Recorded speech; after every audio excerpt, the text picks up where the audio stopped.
बेवफा से मुझको इतना प्यार हो गया है। एक बेवफा से मुझको इतना प्यार हो गया है। मेरे दिल से पूछो हालत, मेरे दिल से पूछो हालत, बेकार हो गया है। एक बेवफा से मुझको इतना प्यार हो गया है। एक बेवफा से मुझको इतना प्यार हो गया है।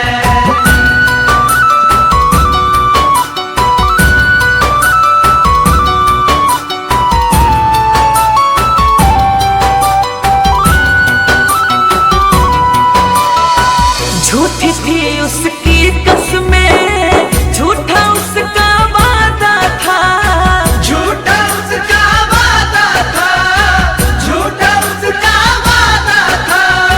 दिल हमारा तोड़ने का उसका तो इरादा था, उसका तो इरादा था, उसका तो इरादा था, उसका तो इरादा था।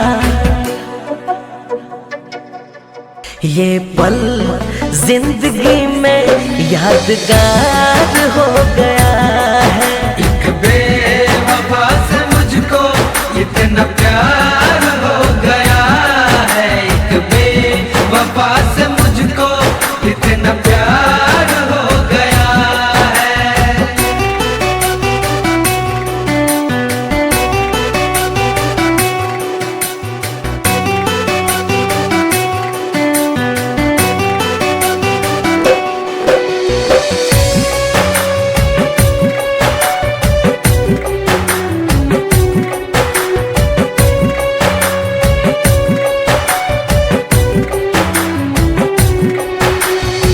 प्यार को मेरे खेल समझकर मेरे साथ वो खेले हैं, मेरे साथ वो खेले हैं, मेरे साथ वो खेले हैं। उनके पास है खास वो महफिल, लेकिन हम तो अकेले हैं, लेकिन हम तो अकेले हैं, लेकिन हम तो अकेले हैं। लेकिन हम तो अकेले हैं। उनके ऊपर उनका अधिकार हो गया है। एक बेवफा से मुझको इतना प्यार हो गया है। एक बेवफा से मुझको इतना प्यार हो गया है। मेरे दिल से पूछो हालत, मेरे दिल से पूछो हालत, बेकार हो गया है। बेवफा से मुझको इतना प्यार